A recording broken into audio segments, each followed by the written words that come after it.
Let's podcast alongside Joe Giglio. I'm Joe Ovies inside Eford Studios in downtown Raleigh.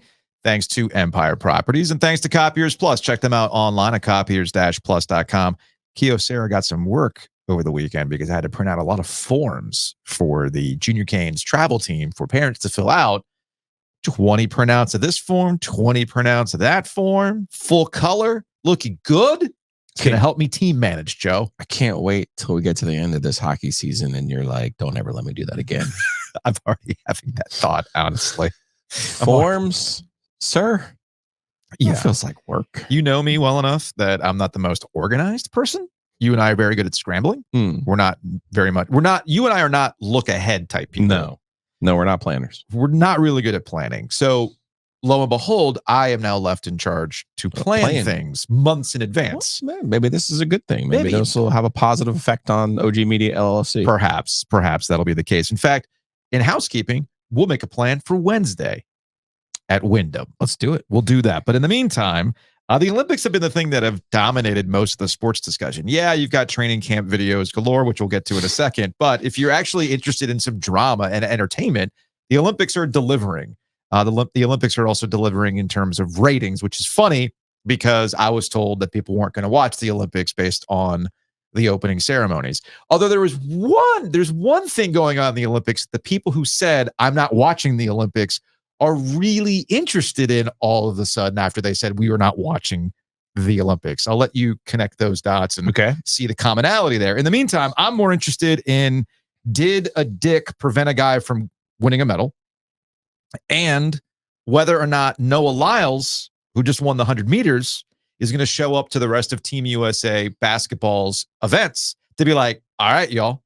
Because something funny happened over the weekend. If you don't know who Noah Lyles is, American track star, just won the 100 meters, broke a record. It was a photo finish. I don't know if you saw it or not, but it was pretty wild. They actually thought the Jamaican sprinter was the one who won. The broadcasters did, based on just the straight eye level. And then all of a sudden there was this confusion and you could see the look on the Jamaican racer's face just change completely. And then Noah Lyles was like, yup, I got it. Took his little bib and started putting the camera. You know what's up. If you don't remember Noah Lyles, let's go back to August of last year, where Noah Lyles was talking about the NBA finals and whether or not they were world champions. He's a world champion. Is the NBA champion a world champion? This is what Noah Lyles had to say. World champion of what? The United States? You know, the thing that hurts me the most is that I have to watch the NBA finals and they have world champion on their head. World champion of what? So, all right, looks like the YouTube, the Twitter video crapped out there, but you get the point. This started a conversation with a bunch of NBA players, and they were like, well, the NBA is the highest level. We have international players and all this other stuff, et cetera, right? So when he didn't lose, he finished second in the semifinal heat to get you to the finals of the 100 meter. People thought he had lost, and they were just dunking on him. So Noah Lyles gets the last word.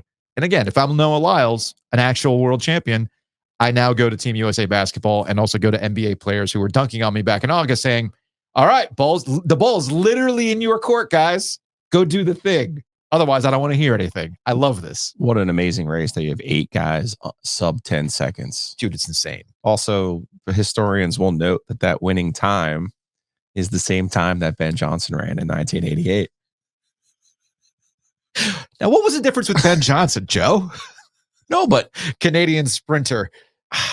I don't know. That's kind of where I am with the Olympics in terms of like, are we really believing all these guys are doing everything by the book? I also think we have this idea too. Well, they memory hold Marion Jones. Sure. Like she does not exist. Sure. All right. But what I'm saying though is I'm going to be 50 next year. So when I was growing up, the idea of steroids was Lyle Alzado. You had, the roid rage. You had the movie I see the clips now of The Program. Oh yeah. The linebacker like losing his mind, right?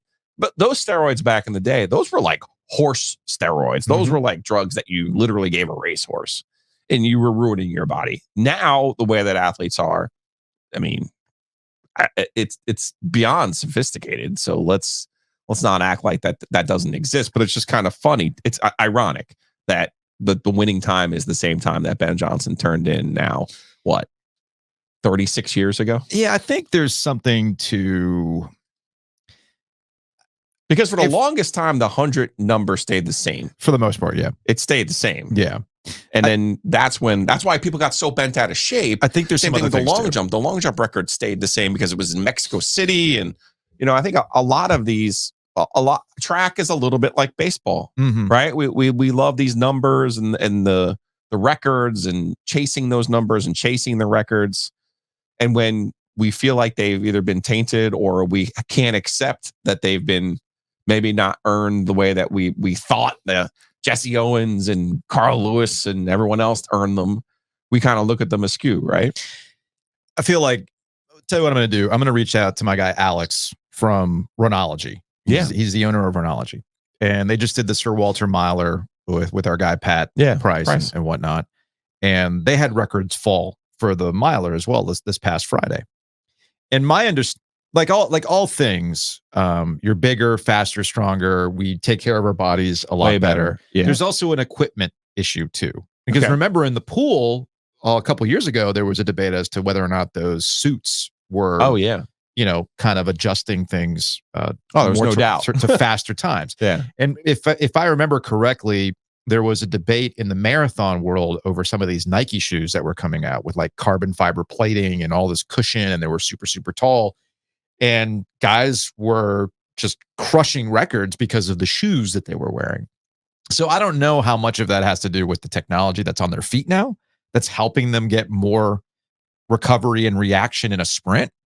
There's also, as we know with all other things related to sports, we just have a better understanding through science what does and what does not work. We have a better understanding of what we put in our bodies going forward. Is some of that walking up to a line? Yeah, I could see that. So essentially what you're telling me is you're down with that Peter Thiel thing where he wants the enhanced games. Well, I have Ben Johnson be the guy with the... I don't know. What I'm getting at, though, is I think steroids were one thing when we were growing up, but we had this idea of what they were. Sure. And I think we've changed all of that. Like there's these, elite level athletes take supplements that probably are boiled down to what the good, quote unquote, the good stuff. Yeah. That's going to help them. Right. Yeah. I mean, I don't know how many times we have to go through different cycles of different legends in different sports who, from Lance Armstrong to anyone in baseball in the 90s and early 2000s. And I'm sure there's still guys in baseball now. What do you think is more natural as I pull this up on YouTube, if you're watching on YouTube? What do you think is more natural? Noah Lyles getting the exact same time as a Ben Johnson 1988 with all the things that have advanced over time, or Hugh Jackman, actor, 55, playing Wolverine, looking like that? Not natural. No, that's not natural. I look at that. I'm but like, maybe no. In terms of whatever supplement he's taking, dude, maybe it's not. It is the old, like I see that. I'm like, that dude's 55. Chlorine and whatever else they were injecting with your. I'm 44. I'm 45. You're approaching 50. If we put on those pants and did the same kind of hairstyle, we would not look like that. Nor would we be able to naturally do that. If I hit O2 Fitness for the next year. There is no way. What's his name? I'm going to look like that. What's his name did steroids? Oh, what? Sylvester Stallone did them to be. They all do steroids. I know, but it came out like that. Like I remember. You don't look like that. Like remember? Do you remember the movie 300? You wonder why I'm broken. Yeah, right. Rocky, the guy who fought against the guy with steroids, the one who trained in the snow was doing steroids the whole time. So you mean that Ivan Drago was on the same level as you? What are you talking about? Because remember, he was getting injected with stuff in the movie. Right, in the movie, like it was all of these Russians. But in real life, so was Rocky. No, so was not America. Stallone. Yeah, not we would never do that in America. No, we would. No, so like I always find it interesting what we think. Oh, there's no way that's natural. They'll see a picture of Hugh Jackman looking like that, and they're going, "Damn, he just worked his butt off." No, he did not. Woke up early. No, he did not. No sleep. I was like, I'm dead. Noah Lyles, on the other hand, yeah, I'm buying that. Do you think there was any enhancement for the pole vaulter that didn't clear? I think that's him because of his dick. That's speaking of gifts. Speaking of God-given gifts, I would not have that problem. I cannot say But, the reason why my pole vaulting career never got off the ground, literally and figuratively, it also literally hit the bar and moved like that. Right, bar, it just moved. I'm thinking to myself, like I saw that clip. Bar is a lot more stable than you think. Like you kind of have to work hard to knock that bar over, and to just like nonchalantly just be like, all right, whatever. Now, so I saw that clip and I thought to myself, no, he's a shower. Nah, I guess that would be an advantage that I would have. Just imagine. I'm just the opposite. I would have not. I'm nice and tucked in, ready to go. No big deal, folks. But I saw that. I'm like, but it's a great story he can tell. He's like, yeah, my Olympic dreams got dashed because of, and don't the Olympic Village. Oh yeah, my guy had a night in the Olympic Village. You want to do to the cardboard bed what I did to that bar? Let's go. Now, so before anybody will actually is me. I understand that the reason why he did not medal was not because of that viral moment. Apparently, he missed the next height multiple times. It had nothing to do with that one instance. But you know what? It's a better story that way. It's an absolute better story that way. One other Olympics note before we bring in Candace Cooper to talk about like actual serious Olympic things. Scottie Scheffler won gold for golf. Novak Djokovic won gold for tennis. And there's this, and we're going to see this with the basketball tournament that's now getting into like, these are the real stakes now. We're in the knockout round, right? And there's always this debate about whether or not these sports, should be in the Olympics, tennis and golf, or similar more professional sports. And if they are going to be in the Olympics, like soccer, should you allow professionals to play? And I come down on this really, really simple. And you can see this in the way that Scottie Scheffler reacted to winning gold medal. He was emotional. Sure. He's representing his country. He also played his ass off. I mean, that back nine? Like a 7-shot swing between him and Rahm in the last 6 holes. Yeah, what did he do on the back nine? It was something ridiculous. He posted a 29. That's preposterous. A 29 on the way, and I guess John Rahm just couldn't hold it up over himself. Just couldn't hold it up. But the point is, the whole point of the Olympics is to represent your country with pride. And I think based on, the way Scottie Scheffler reacted to that, I think that's what you want. That's the whole point of the Olympics. Yeah, these are not traditional, if you will, legacy events in the Olympics. So what NBC and what the international, the IOC decided, whatever it was now, 12, 16 years ago, in order to goose up ratings and interest in actual sports that, in all fairness now, golf and tennis are worldwide sports. Yes. This is not like this isn't a niche, right? They got skateboarding. They got rid of baseball, because they were like, oh, not enough countries play baseball, or it was on the chopping block, if you will. Yeah. So to me, this was a calculated decision to try to raise interest in the Olympics.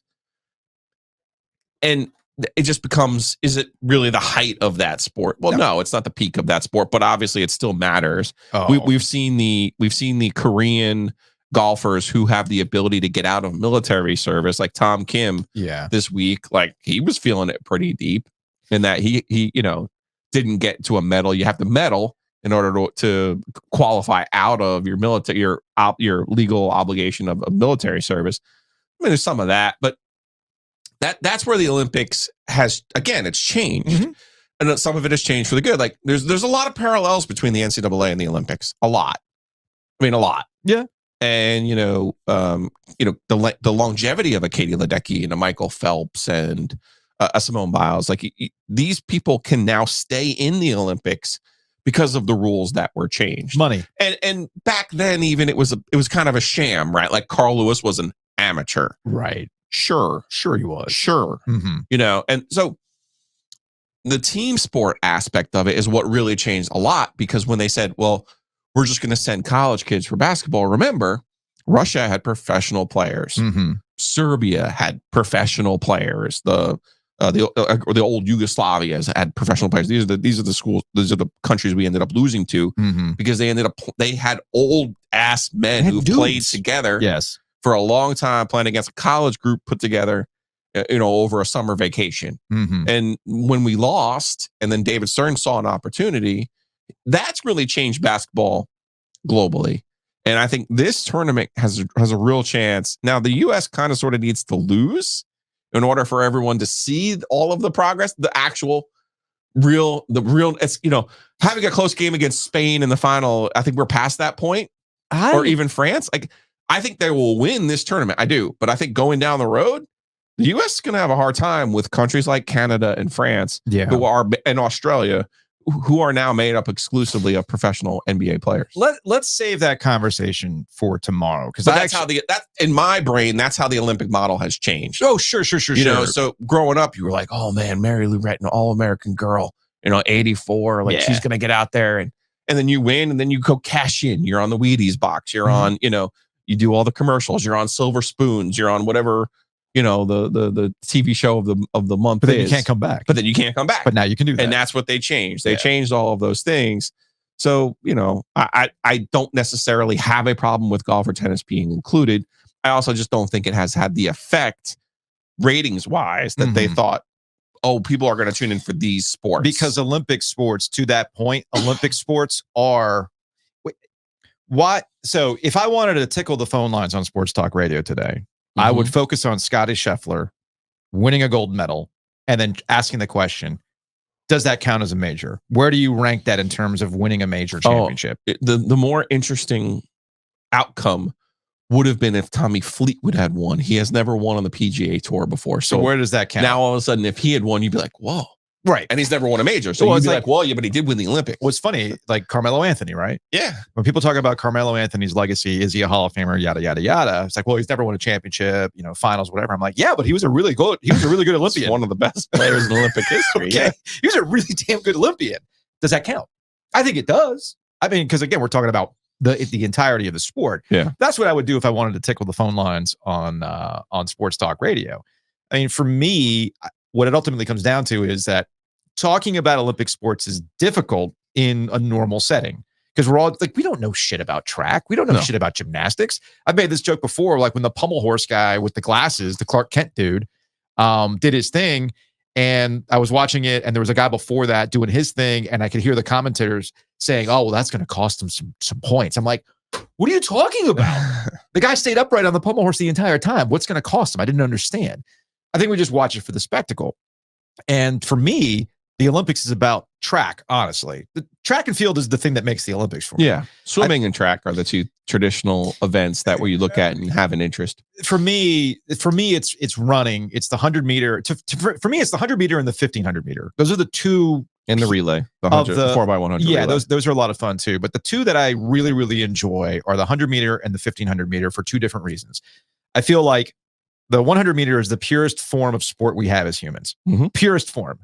Can I run faster than you? That's it. There's no physical component.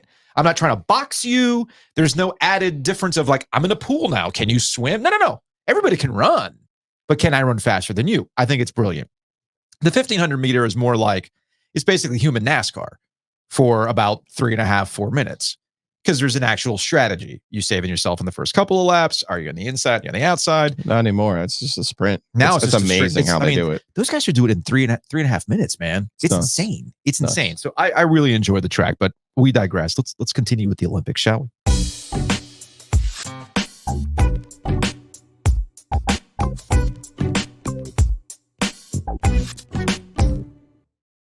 Since we're on the Olympics, let's actually talk to somebody who has a greater appreciation for the Olympics outside of dongs that get in the way of pole vaulting, NBA versus track star beef, all those kind of things. Let's talk to Candace Cooper. She's been in the pool, literally.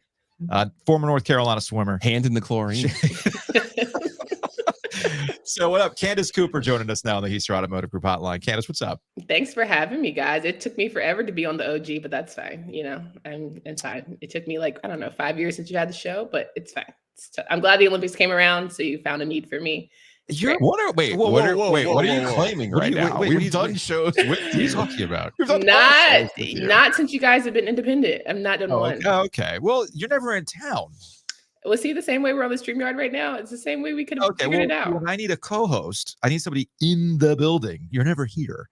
So next I time, forgot you guys have brick and mortar now because you guys were doing a little bit of like the indie vibe. We were doing that. Roy Cooper got the call. I feel like Monty got the call. I was like, I feel like I'm up there with that level, So it's fine. It's fine. Well, actually, you are. You are on that level, and you're also the perfect guest to explain levels to these things. There's always levels to these things. 100%.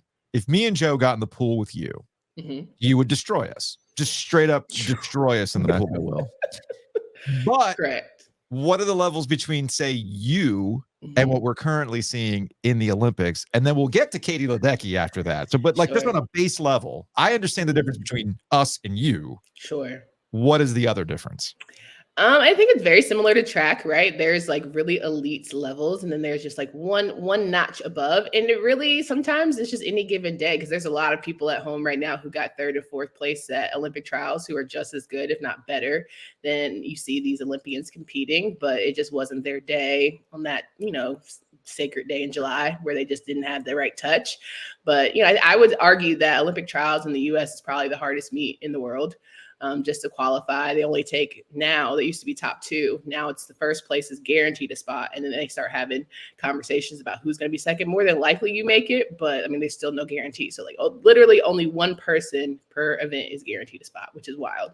So it's just the level of, you got to have the right taper, the right success, the right suit, shaving, eating good that day. Like everything has to be stars aligning, meant to be for you to be an Olympian. You got to have the right puffy jacket on before you get in the pool. Man, mitts on, socks on, all the heat, contained. So you just have to have everything. Why is that? Because my kids were actually asking me that this past weekend when I was watching the Olympics, and they're like, "Is it cold in the pool?" I'm like, "No, it has something to do with body temperature regulation, but they're coming out with some hard fits." Fits. So it is actually like, just keep the body, your heat leaves your body from your limbs, starts with your limbs and your head. So a lot of people wear hats, gloves, and socks and shoes. And then, the shock of just like when you get into the water, which is actually probably freezing, sort of gets your adrenaline going. And that helps accelerate you throughout the pool, especially for like sprinters. Gotcha. I was curious about that. Wait, the temperature of the Olympic pool is freezing cold? Freezing cold. Why? 100%. Because again, the adrenaline rush, the shock of it, like if you were swimming in like bathtub water, your body is not going to react like, immediate and, go your fastest. Okay.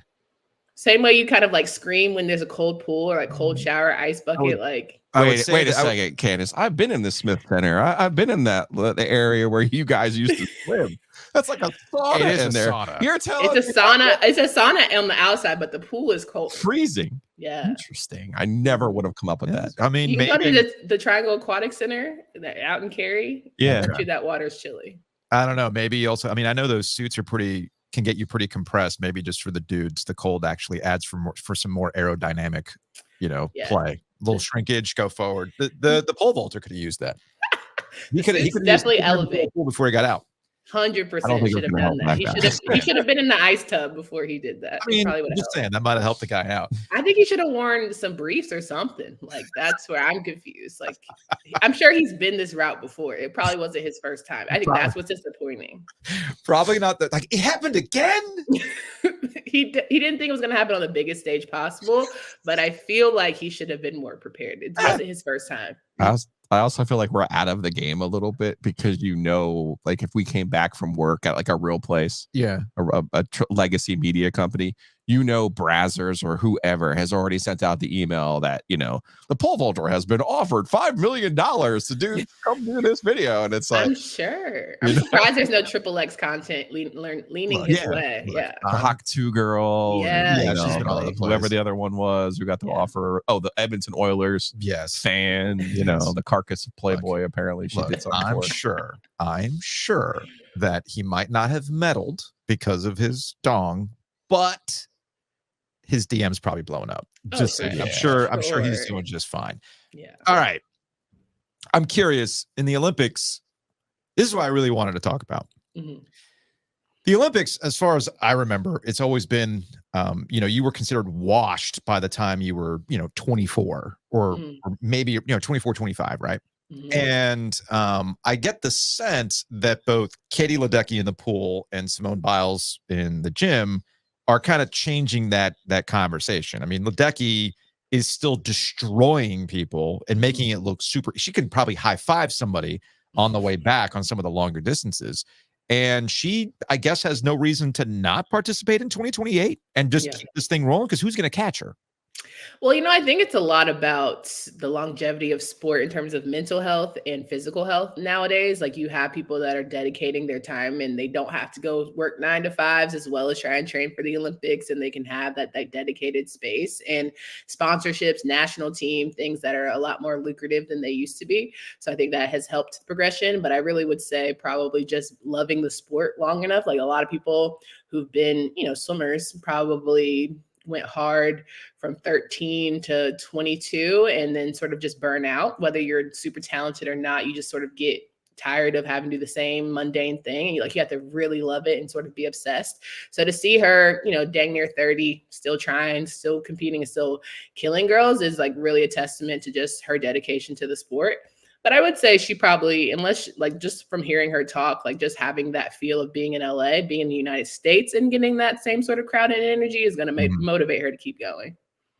Well, winning matters too, right? Winning matters. I think if she had got whooped or got close, might have been consideration. You also talk, it's 4 years away. A lot of life can happen for a lot of us in 4 years, which unfortunately, deters people for sure. I think Caleb Dressel probably is done, but Katie probably will keep going.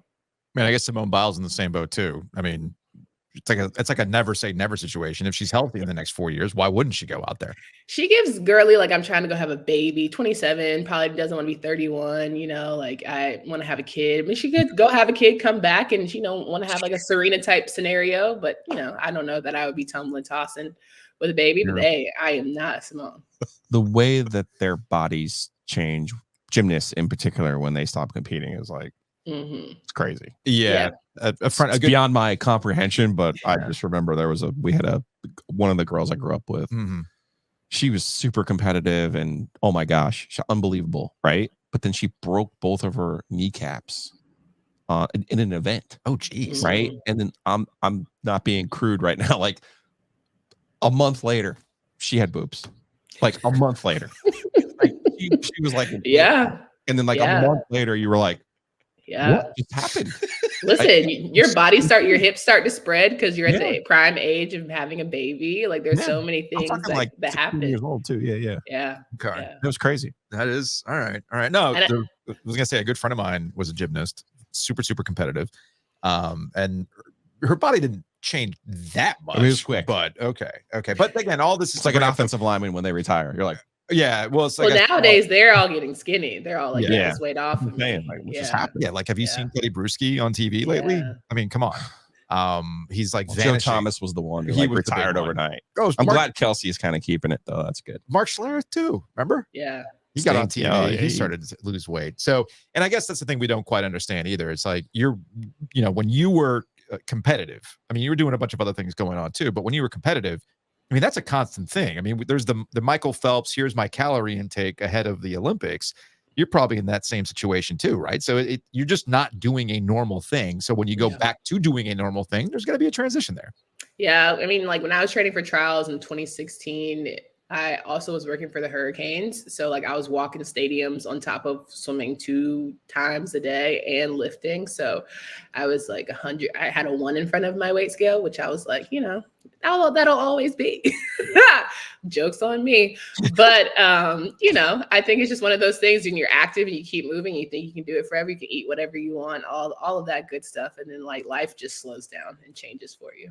Yeah. No, we'll see what happens in the next 4 years. All right. Before we say goodbye, what is it about? Why is Ledecky so dominant compared to everybody else? If everybody understands the same training regimens, everything's kind of been homogenized, everybody's wearing the same kind of suits. What is she doing that makes it so different? I think her tempo throughout, her swims just never changes. I think her consistency never changes. And her rate of speed just never honestly changes. And so she just has learned and has this great natural God-given groove that she can stay in. And it makes it harder for people. She laps people, especially in the longer distances. I think she doesn't have as much time to back up for a 400, probably why she didn't get the gold hold there. But like for an 800 and 1500, like nobody can just keep that speed so consistently the way she does. So she has a little hard work, obviously, but a lot of God-given just tempo, rate, speed.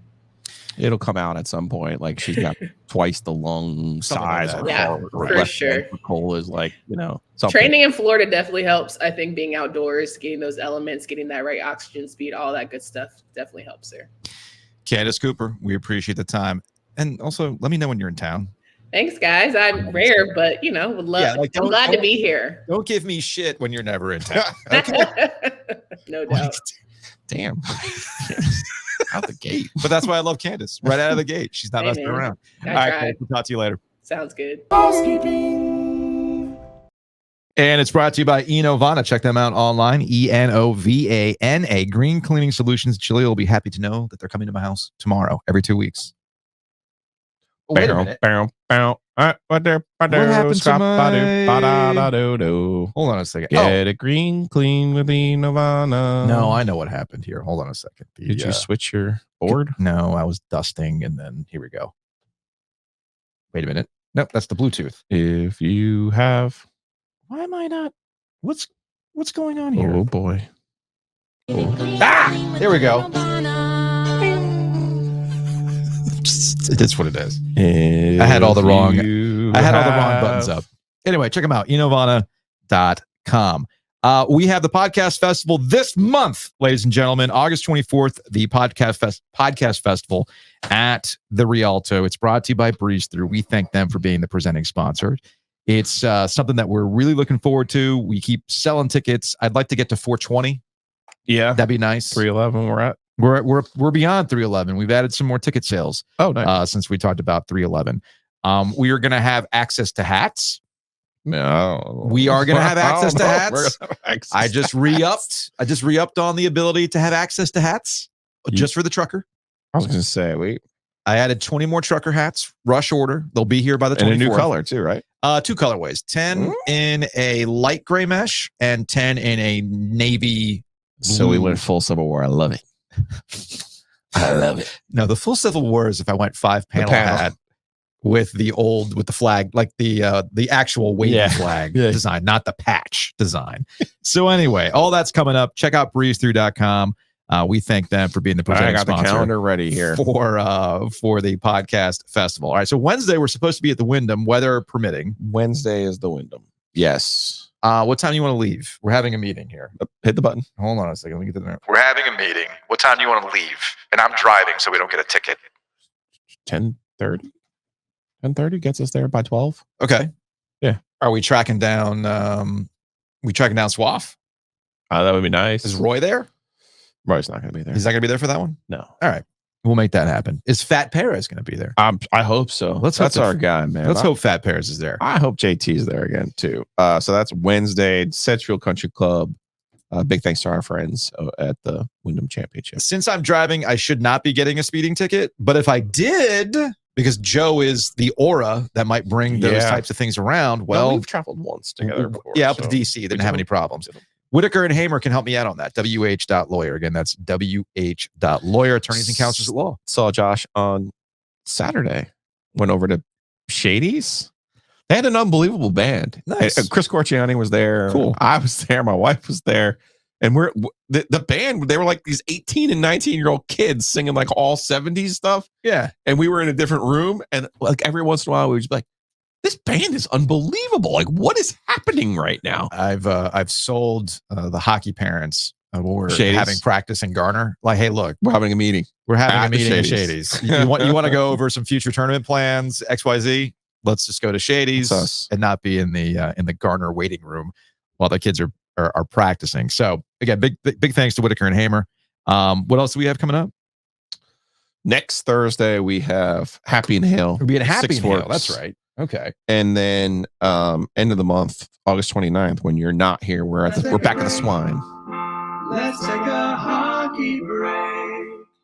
Brought to you by Happy and Hale. I feel like we've given Happy and Hale a real boost in advertising. I put out your epiphany that Freak a Leak by P.D. Pablo is a lot dirtier than The clean edit would lead you to believe. I was not prepared. You were not prepared. We'll see if Happy and Hale is prepared when people come up saying, I would like you to put that Almond Brothers where again? Top shelf. That's where I want it. So again, big thanks to Happy and Hale. We'll be out there the Burger on Bowl, August 15th. I think today's a Burger Bowl day. I'm going to try it out. I haven't had it yet, so I'm excited for that. Okay. And then we also have the golf tournament, right? But that's sold out. The golf tournament's sold out. Okay, man. So that's done. We got the Swine at the end of the month. That's when you're on the road. Okay. Joe Ovies, team manager. I still haven't decided what that's going to look like, but that is. We'll see if Candace is in town. That is the first Thursday of our college football season. Yes. Carolina plays that night. State plays that night. It's a little bit of a pre-tailgate. Tailgate will be live at the Swine. Our friends at Long Leaf Swine. There's always parking on Edenton. There is always parking. I mentioned that golf tournament, and Roback's going to be helping us out with that. Yes. There's going to be access to shirts. Very excited. We're still trying to work out some tax laws there, but they're definitely going to have. There's going to be Roback prizes. Yes. For some of the groups, our friends at Roback, they do such a great job. I can't tell you how life changing. And I got my hoodie on today. Now. But the golf shirts, especially these 2 months, have been so key. By that time, you might need a pullover. You might need a hoodie by October 4th. So go. And I saw us, like, speaking of being at Shady's, Josh's guy, Mike, was there. He was wearing a Roback shirt. I told him, you make sure you go back to roback.com, RHO back.com. Use that promo code OG20. Save yourself 20%. I have a feeling we're going to be seeing some Stay Ready All-Stars at Sedgefield this week. Oh, for sure. Sir, you will be a Stay Ready All-Star. I'll bring the peaches. You will be a Stay Ready All-Star. Very excited about that.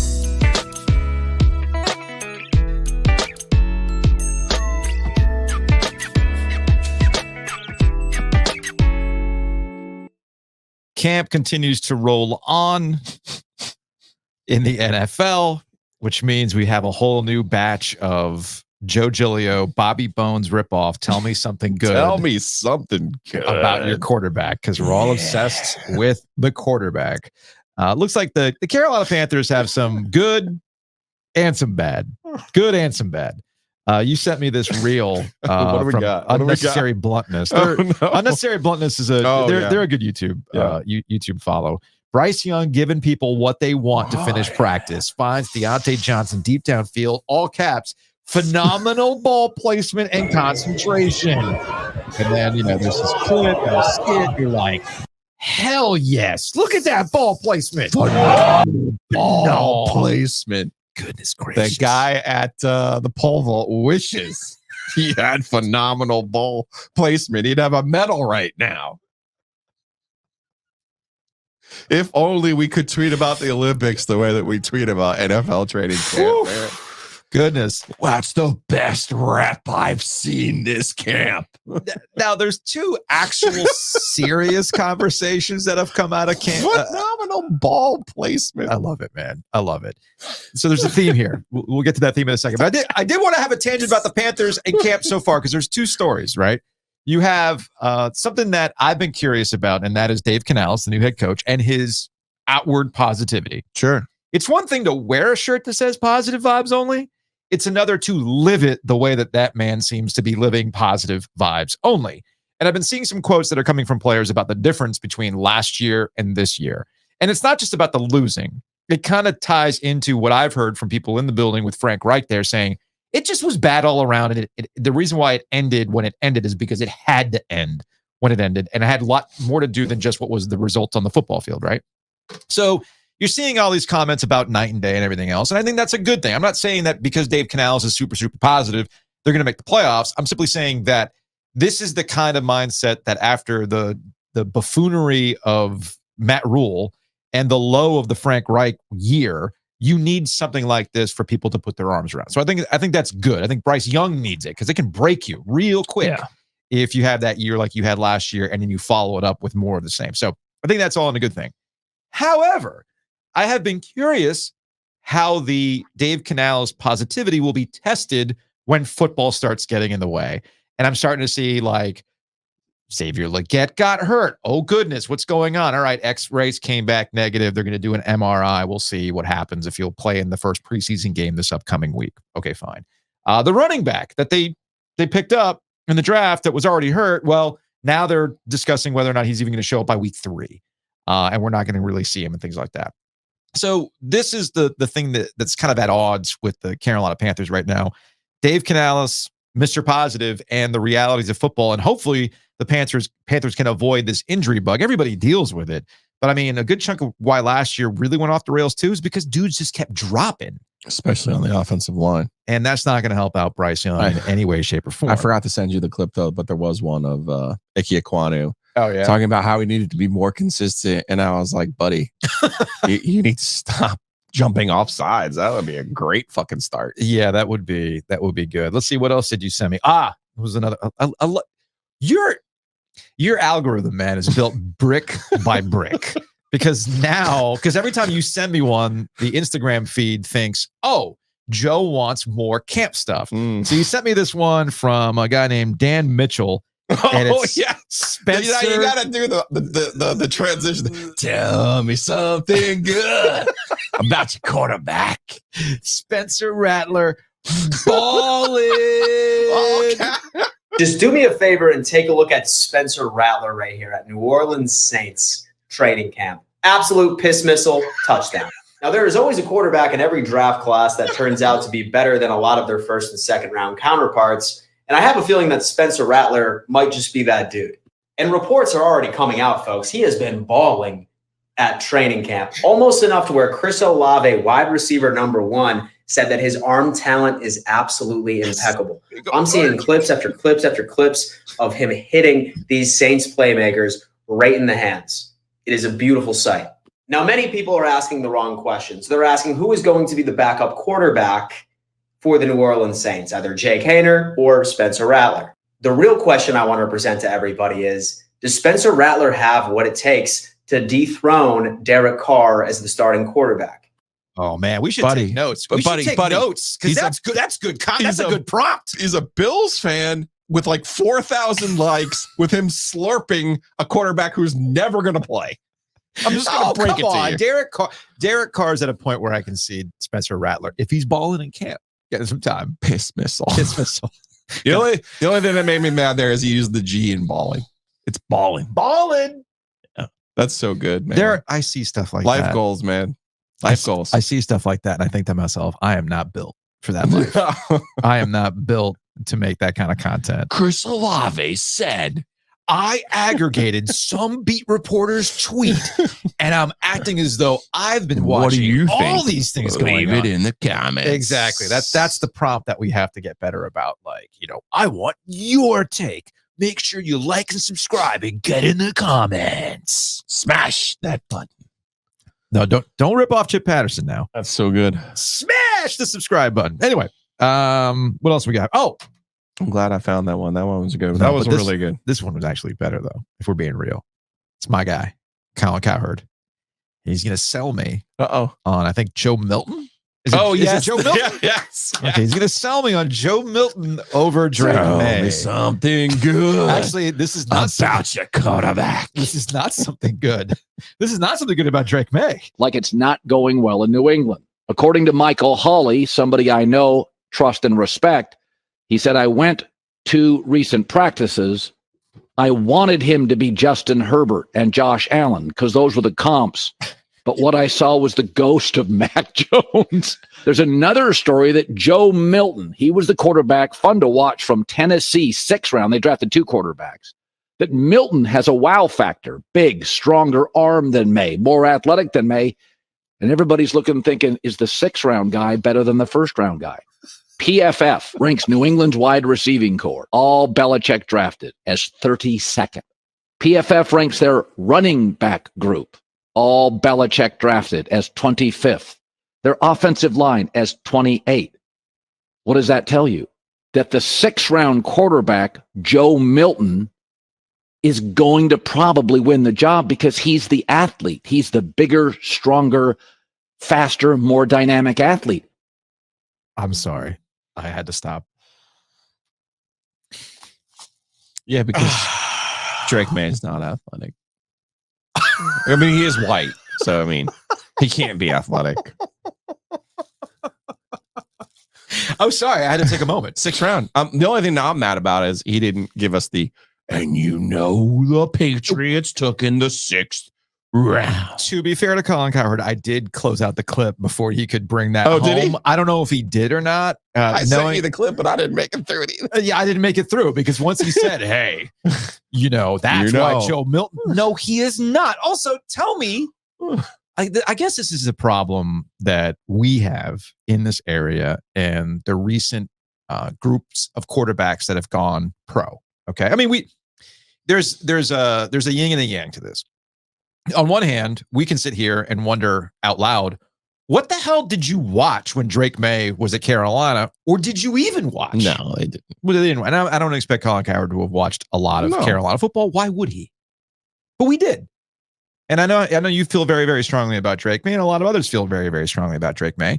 And if this guy has the comps to Josh Allen and whatnot, well, clearly everybody loves the risk they took on Josh Allen. So you do the same thing with Drake May. But we've also seen this on the flip side of this, right? Like we saw with Mitch Trubisky. We were told Mitch Trubisky's got this intangible thing, and that's why he got drafted. Look at the car he drove. And we were all going, what Mitch Trubisky did you watch while we were watching that? Yeah. So again, there's two sides to this. I think Daniel Jones was another example of this. Daniel Jones was another one of these reaches by the Giants that I'm like, what did you see? I mean, look, Cutcliffe can talk you up. Don't get me wrong. Yeah. I love the Cuddy man. But as we're seeing, the Giants are just kind of stuck in this malaise because of what they've invested in Daniel Jones. So I'm really confused. Dude, we can go all the way back to Phillip Rivers if we wanted to. There were concerns about Phillip Rivers and his delivery. And, having gone through X amount of offensive coordinators, was his game going to be able to translate? Dude's going to be a Hall of Famer. So we see this all the time. Yeah. And I'm really confused about the Drake May stuff when it comes. I mean, how bad must he be in camp that people are just making these takes? Because there's been a lot of them. But here's the thing. And what are you actually watching in camp also, by the way? Like how much of camp is actually open that you're like, oh my God, what did he just do? Dude, this happened on Friday. I was listening to First Things First with Nick Wright. And Nick is one of these guys. You and Nick Wright, I would love to get you two in a room because you guys are very, very similar in that when you guys have an opinion, you don't want to come off that opinion, despite the fact that more information comes out. Yeah, we'll get to that. So if Nick Wright and you got into a room and you had a disagreement about something, you would just not stop. You would just hold your ground. And with Nick, he does that with Josh Allen. And he's doing that with Brock Purdy. And there was a camp report that Brock Purdy threw 4 picks. Oh, yeah. And people were like, see, I told you he was a fraud. The bloom is off the rose. And I'm like, it's camp. These guys are testing themselves. It's practice. That's what you do. You're trying something new. You're trying to go a little further than you might have wanted to. You're trying to hit a guy to see if you can do it. Clearly you couldn't. I mean, last time I checked, that's what practice is for, right? Right. That's what camp is for. Nothing would irk me more than when Dave Dorn would tell us how great the kicker was in practice. Awesome. Cool. What did that get you? What'd that get you in Clemson exactly? I mean, like, I don't know what happened. I mean, you should. He was making him from 60 yards out in practice. Right. There's nobody around. Sid was pretty good at that. I mean, we just had our best practice of the week. Oh, what, low? Why did we lose by 20 to Carroll? Oh, I mean, we just had a great practice. I don't know what happened. We had an unbelievable practice. Great practice. Sure. Okay. So it's practice. You can't take that much out of it, but they're making big sweeping generalizations about Brock Purdy. Now, there's a reason why this exists, and it's more of a business reason. I know Kevin Clark, who now does a podcast called This is Football for Omaha Productions. He went viral either at the end of the week or over the weekend because he went on a rant against NFL aggregators. I mean, we just played you some, right? Like that guy about Spencer Rattler. And his overall point is correct in that these camp tweets, these camp videos tell you nothing, but we're so starved for football that we're trying to create content out of nothing. And when Drake May supposedly has a bad day of practice, that means Joe Milton must be the guy. When Brock Purdy throws 4 picks in a practice, well, clearly it shows you he's a fraud. Sam Darnold. Right. Or shit. Have you seen Sean Payton lately? He's got Bo Nix in Denver and this quarterback situation. And like he took a long pause because of what's his face who came over from the Jets. Was it Zach Wilson? Right. Zach Wilson's with the Broncos. And somebody had asked about Zach Wilson and the competition level. And he took like a 30-second pause. really trying to calculate how he was going to talk about Zach Wilson. And people, it just shows you. I'm like, okay, y'all. Is Jared Stidham still going to be their starter? I don't know. I honestly, talk about punting on the season. I don't even know, man. I really don't even know. But the point is that I understand why these aggregators exist. We use the aggregators. Yeah. If I want to see a clip or if I need a soundbite, the aggregators come in handy because it's a really easy way to find something. But if you're using the aggregators to move some sort of opinion that Spencer Rattler, ballin', piss missile, ball, elite ball placement. It's just sometimes you just got to take a step back and go outside and touch grass, man. Like, go watch the Olympics again. There's dudes with dongs hitting the bar. Who doesn't want to watch that?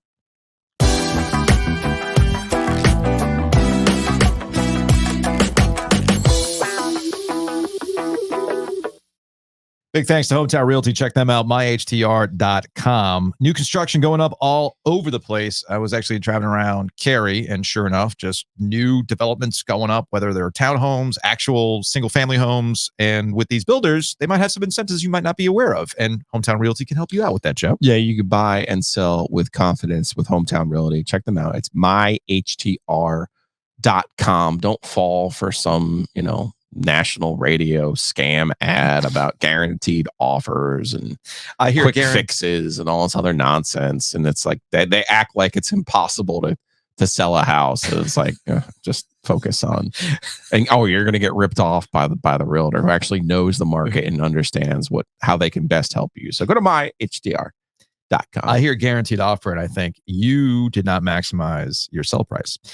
Big thanks to Two Roosters. Speaking of maximizing, it's time to maximize all these new flavors, Joe. My goodness gracious. I believe the text was sweet baby Jesus. TwoRoosters.com. You can check out these flavors. Better yet, go and taste them for yourself. Peanut butter cookie. We have a new champion.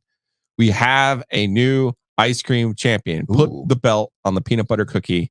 It's a vanilla base. Okay. There are actual peanut butter cookies, and then there's swashes of peanut butter. Ooh, sir. All right. Off the charts. They open up at 2. Yeah, and I also got, thanks to my friend at Hayes Permar, had pointed this out to me. You having a birthday party or something like that? Get a cake. Mm-hmm. That was the Oreo cookies and cream cake. That sounds delicious. I'm never going to fit my clothes ever again, but it's totally just worth get it. the lactose free. Get non-dairy the is Christmas cookie. There's a cookie theme this month. I have now Christmas cookie. It's the non-dairy Christmas cookie. I've had all of the flavors this month. Oh, it is August 5th, so it's a good month for me. They're all delicious, but the peanut butter cookie is an absolute grand slam home run. Go and get it. You are going to transition into stretchy pants very, very quick. Big thanks to Matt Davis, InsureGardener.com, TheOGInsurance.com. You can call him directly, 919-779-8277. The money that you save with home and auto through Matt Davis at State Farm, you can put towards pints of ice cream. No, you can go towards seeing your favorite Matt Davis 12 team. You want to go see Arizona State this year? True. They're in the Big 12. Could do that. You want to go see Kansas State, my preseason pick to win the Matt Davis 12? Save up. Give them a call, 919-779-8277.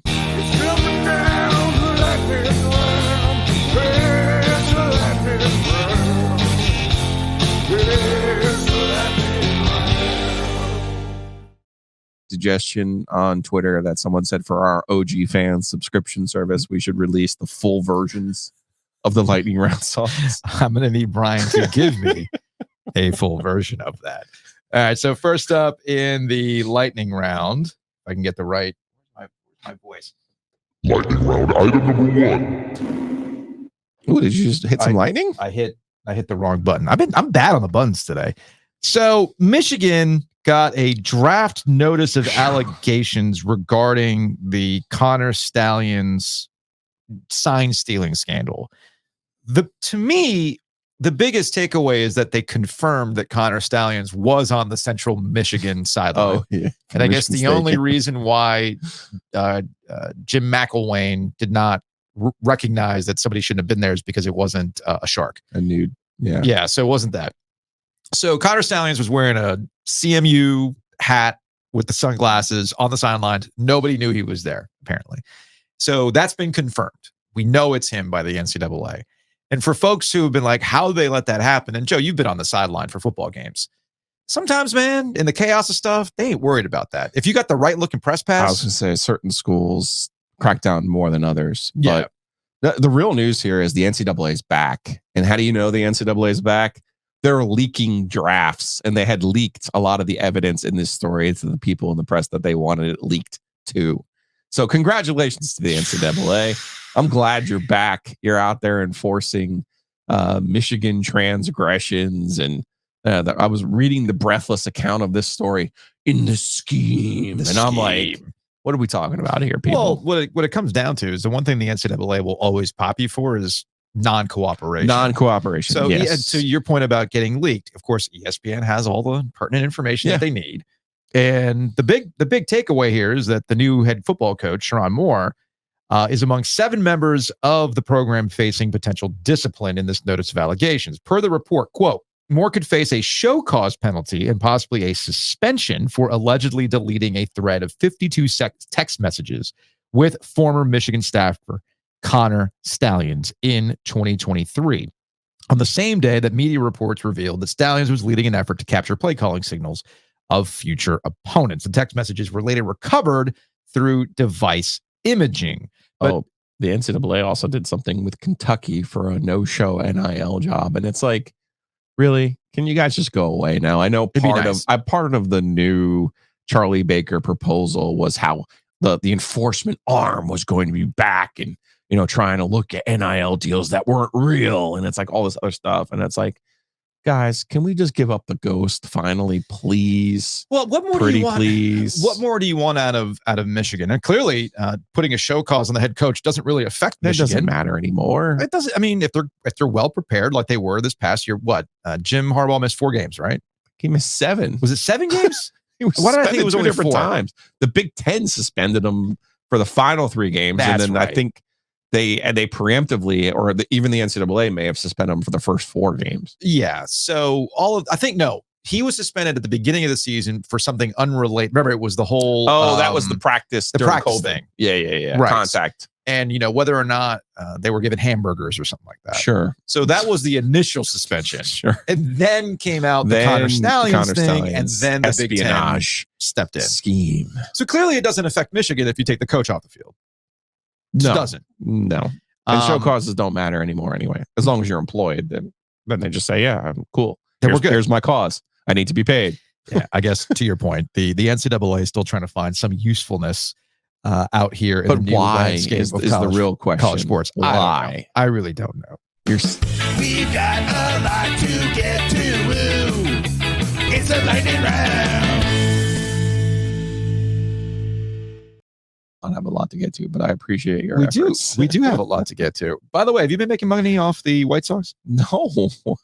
So the White Sox lost a franchise record 20 games in a row.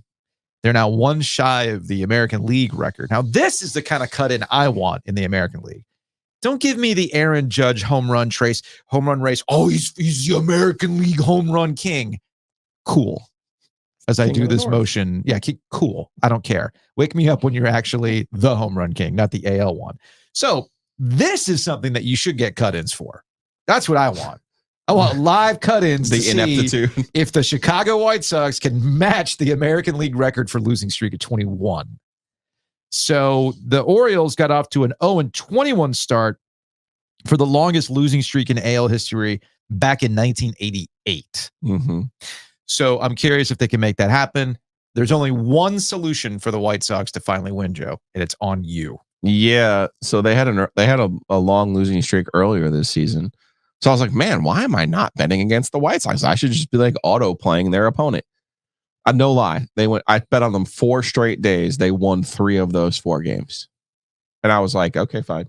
I won't be fading the White Sox anytime soon. My new thing is anytime I bet on the Orioles, they lose. Now, if the White Sox wanted to give you money to bet on them, I mean, I would help them. Yes. Got to make it work for you, right? Same with the Yankees. If they want to give me money to bet on the Orioles, because every single time I bet on the Orioles, they lose. Every single time.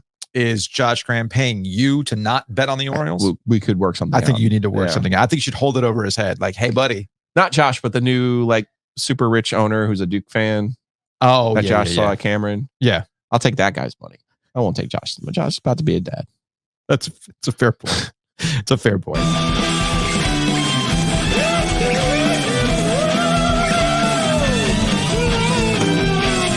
Lightning round. Yes, that is the OG version. Did the OG come up with the NFL Top 100? This is from Ryan Franklin. Who let Giglio make this list? Tyreek Hill, number 1 on the NFL Top 100. That Who was knows unveiled. ball? Who knows ball? Come on. Number 1. He actually they just reworked his contract with the Miami Dolphins. Cool, whatever. We'll see how that all plays Man, out. if only the Chiefs had the best player in the NFL. Just imagine what they could have done these last 2 years. Checks notes. They got people losing their shit because Patrick Mahomes was listed 4th. Oh, he was 4th on this list. So this is a vote by the players. This Yes. isn't like the NFL Network. This is they give you a ballot or whatever and turn them in and do this whole thing. Yeah. So I saw that the one guy from the Bears was like pissed off that he wasn't in the top 100 period. Well, that's what he took it personally. And yeah, he was like, I must have been 101, you know? Sure. Like, okay. Sure. Everything is disrespectful. I was actually having that conversation with my kids today when I was dropping them off at their various camps. And it was like for Caleb in the band camp, it's like, if you place outside the top 3 in your next band competition, that's disrespectful. Ooh. That's when you took it personally. And same with Jacob. Well, we've already had that conversation when it comes to making teams and not making teams. Just remember when they cut you. And then when you go and win the division, When you get in the Hall of Fame, you tell people that JV coach. that coach didn't get me on the team. Maybe Jacob will get in the Hockey Hall of Fame before Rod Brindamore. I don't know. At the rate we're going. He's on pace. At the rate we're going, and the stupidity around Rod Brindamore not being in the Hall of Fame, who is to say? But speaking of, that's when I took it personally. One of my favorites.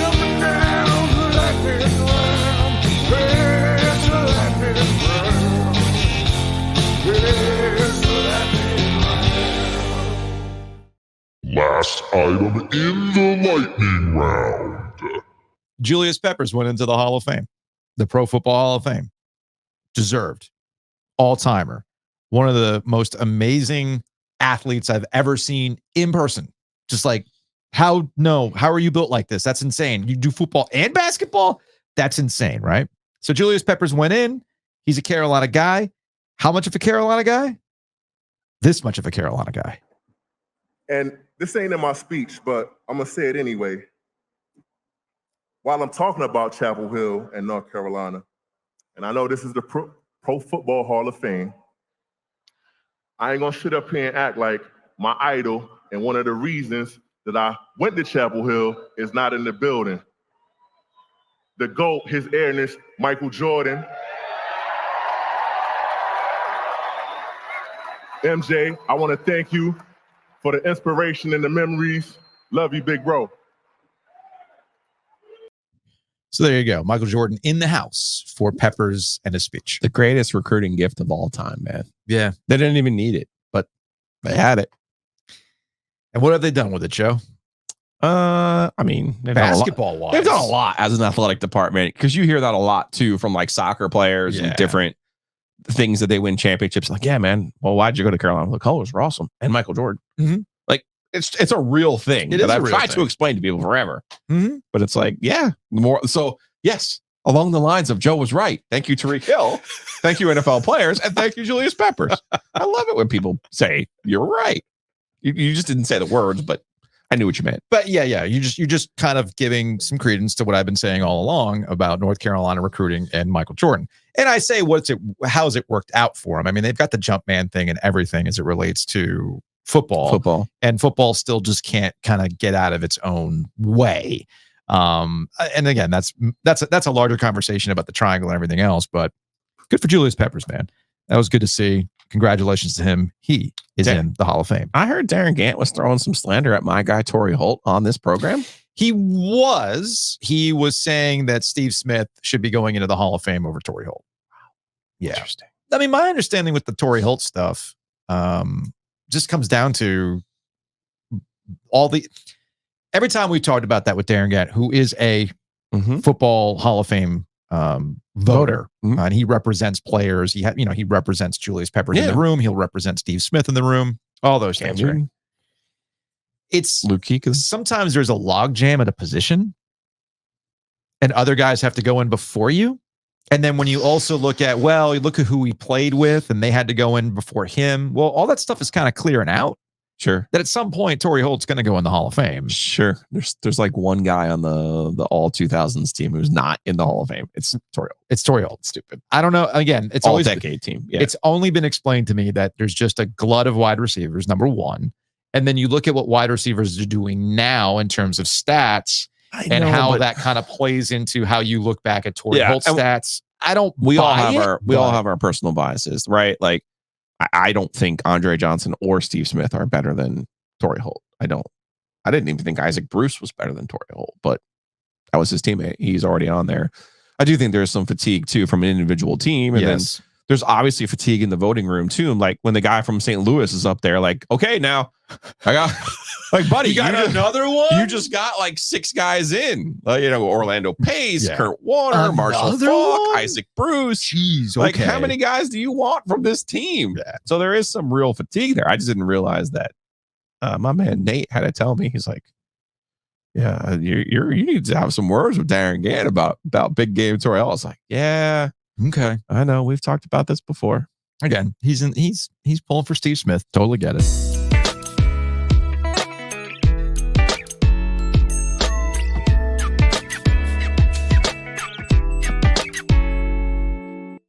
Big thanks to Nature's Relief for being a corporate champion. Drop on by Nature's Relief this week. I saw on their social media they've got some sales going on for like non-intoxicating CBD products. Okay. CBD is a thing that I've used for knee pain. I've used it to just kind of like chill out a little bit. It does not have the same effects as a Delta 8 or a Delta 9, which is not psychoactive. Yeah, it's not psychoactive. So if you're kind of intrigued about the benefits of CBD, head on over to Nature's Relief and they can walk you through that. Or you can be like me and you just are really into the seltzers right now.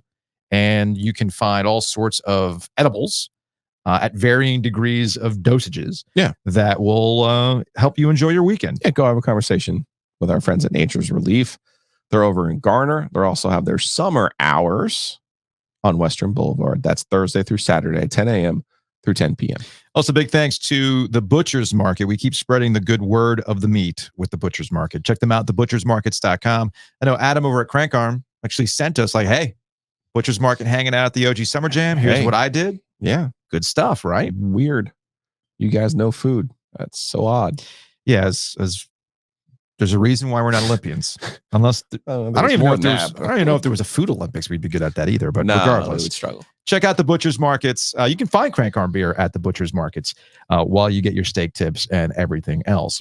We went from dryness this summer to a swamp. That's where we are right now with all of the rain that we've been getting. You know what that means? It means that mosquitoes are going to get active. And the ants, man. The ants have just been gross. Absolutely. Last couple of weeks. So you can keep that in check by heading over to bugsbite.com. Mosquito Authority and Pest Authority. You can bundle and save. You can pay as you go. There are no contracts. I know with Mosquito Authority, it's been truly, truly helpful in the backyard. I mowed yesterday, finally, because I had a chance to mow and not getting bitten up. It was great. So check out bugsbite.com.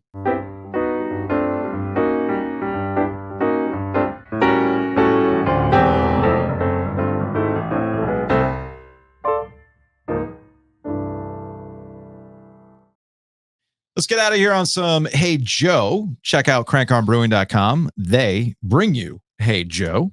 And I believe the access has been out and about, Joe. We got Aaron Access with the trucker hat at Longleaf Swine, also pointing out that shorties do not count. They do not. They do not count. I don't lie. Jason chimed in. Family lore is I snuck one of my dad's pony boys when I was around 5 years old, drank the whole thing. Mom was super pissed. If only dad had known. Shorties don't count. Yeah, 5, a shorty? Nah, definitely doesn't count. Definitely doesn't count.